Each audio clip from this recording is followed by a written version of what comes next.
Hi everyone. Today we are going to talk about lesson 8 class 8 जो chapter का नाम है रिप्रोडक्शन एंड एडोलेसेंस।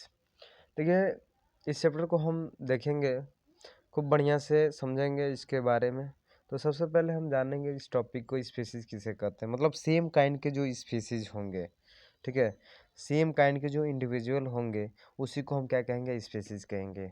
ठीक, सेम काइंड के देख सकते हैं लिखा है species the group of the individual of the same kind of that can reproduce, मतलब सेम काइंड के जो इंडिविजुअल्स होंगे उसे हम क्या कहेंगे, स्पीसीज कहेंगे। अब देखिए यहाँ पर हम समझेंगे कि what is the meaning of reproductions, meaning क्या होता है रिप्रोडक्शन का। तो देखिए लिखा है कि reproductions mean producing Ang one of its own kind, it's called reproduction, मतलब अपने ही जैसे जीवों को जन्म देना क्या कहलाता है, रिप्रोडक्शन कहलाता है। ठीक है, अगर मोड्स देखा जाए तो मोड्स दो तरह का होता है, ये सेक्सुअल रिप्रोडक्शन और एक होता है सेक्सुअल रिप्रोडक्शन।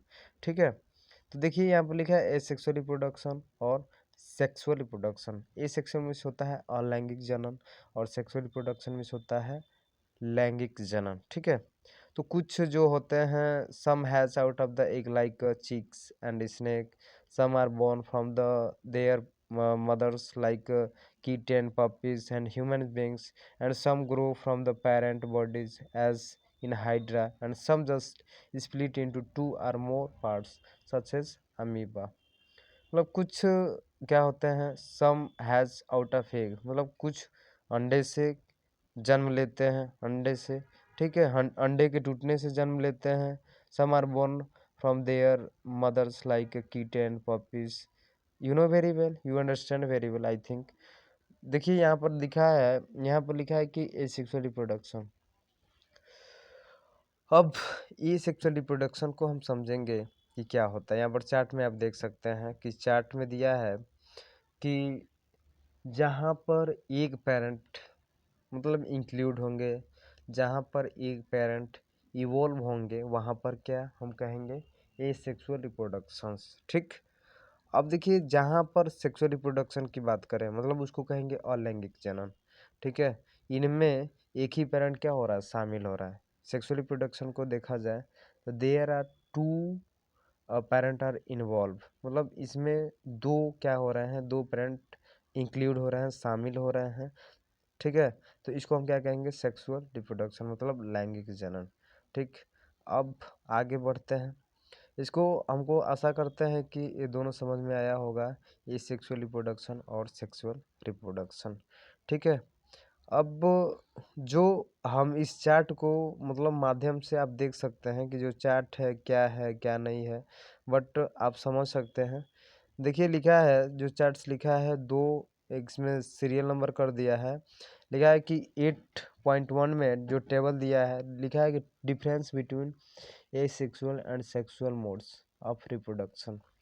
दिख रहा है ना कि यहाँ पर ये सेक्सुअल में रिप्रोडक्शन में दिखा रहा है कि new individual is the produce by a single parent, मतलब इनमें केवल सिंगल पेरेंट होंगे। ठीक है, जो इंडिविजुअल होगा केवल एक क्या होगा, सिंगल पेरेंट होगा। अब देखिए जो सेक्सुअल में है यूजुअली टू पेरेंट। ठीक, यूजुअली टू पेरेंट, यहाँ पर देख सकते हैं लिखा है, दूसरा में लिखा है usually two parents take parts. ठीक, मतलब इस भाग में दो पेरेंट जो होंगे क्या करेंगे, मतलब भाग लेंगे। ठीक, यहाँ पर लिखा है gamete sex cell are not produce, मतलब जो गैमिट्स होंगे न ही प्रोड्यूस होंगे। ठीक है, यहाँ पर देखिए लिखा है sex cell are not produced, जो गैमिट्स होंगे युग्मक होंगे नहीं प्रोड्यूस हो पाएंगे। ठीक, यहाँ पर लिखा है types of the gametes are produce which has fuse, यहाँ पर जो मतलब होते हैं टू, मतलब टू गैमेट्स एक दूसरे में क्या होते हैं, फ्यूज होते हैं, मिलते हैं, जिसे हम कहते हैं फ्यूज, मतलब मिलते हैं। यहाँ पर लिखा है कि new individual is the identical to the parent. यहाँ पर लिखा है देखिए new individual is not exactly identify to any of the two parent but has similar features, I think but has similar features. ठीक, अब आगे चलते हैं। तो आई थिंक आप ये दोनों टेबल को देख के पढ़ के समझ सकते हैं कि इनमें जो पेरेंट होंगे